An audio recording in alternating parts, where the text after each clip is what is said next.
Welcome back to Southwest Yard and Garden. I'm John White. Today we're going to be talking about a new gardening technique, and with me is Kitty Schaefer. Welcome to Southwest Yard and Garden. Hello, John.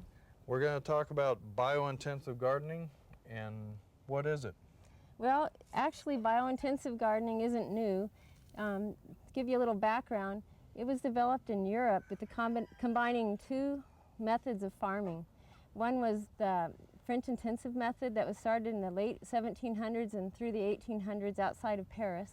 And then the other is the biodynamic farming, which was developed by a man named Rudolf Steiner, who was an Austrian genius, they say. He was a philosopher and an educator. Okay. So this is a combination of the two methods. Okay. And I guess organics have a lot to do with it, so we're looking at organic matter. What do we have here?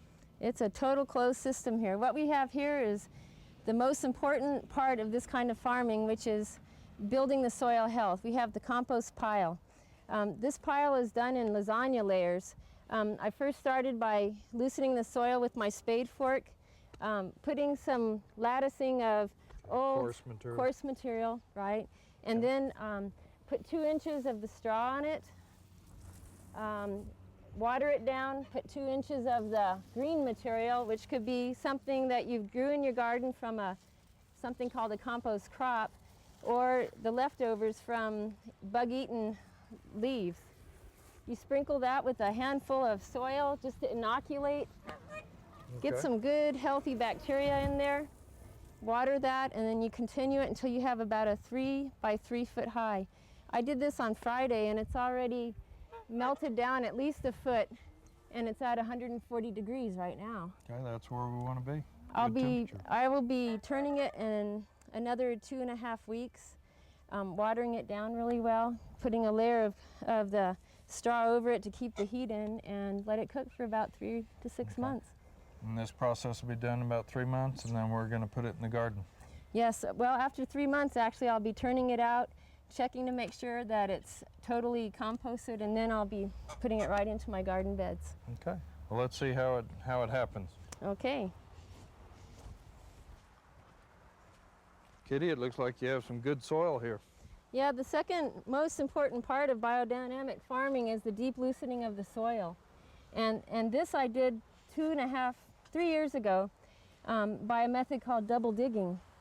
In that method, you basically get 2 feet of loosened soil. And you don't work in rows, you work in beds. So what I did is I took the first shovelful of soil out, put it in the bucket, and then loosened down with the second foot.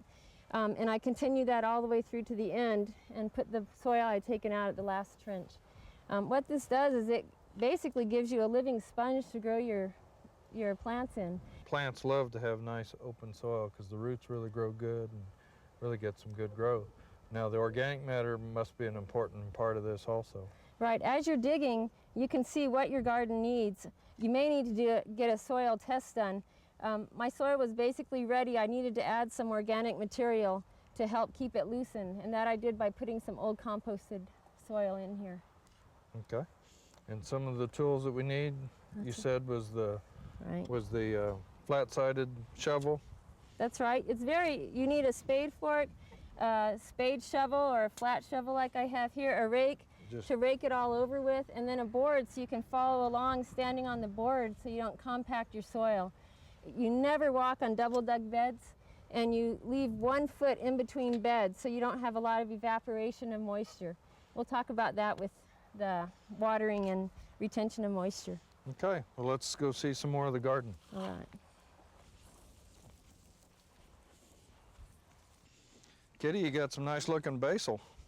That's right, John. We had a good crop this year thanks to the method of watering that we use with biointensive gardening.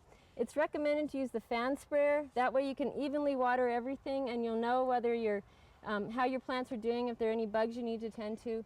But I found with the busy family life, I've gone to the drip system, which is T-tape, very cheap and reliable. Gives you increased yields and it's well worth the effort. It's well worth it. And the moisture stays in the beds when you plant close. Now I wanted to tell you about how we plant. so that we Okay. know that where we're putting everything. It's recommended to use flats. We germinate everything in a flat full of dirt, and then I prick them out and put them right where I want them. I found that this is a really handy tool. It will last year after year. It's called a seedling tray. Okay. And I plant my seeds in here. That way I know exactly what is going to make it into the garden. I don't have any wasted space from something that didn't germinate. And then I plant them very closely together in something called the hexagonal spacing method. That way I can get about 10% more plant in my garden bed than I would if I put them in rows. Okay. The other advantage of that is it keeps the moisture in the bed.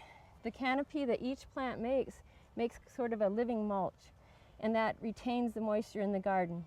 Okay. Kitty, thank you very much for being on this portion of Southwest Yard and Garden. Well, thank you, John, for giving me this opportunity.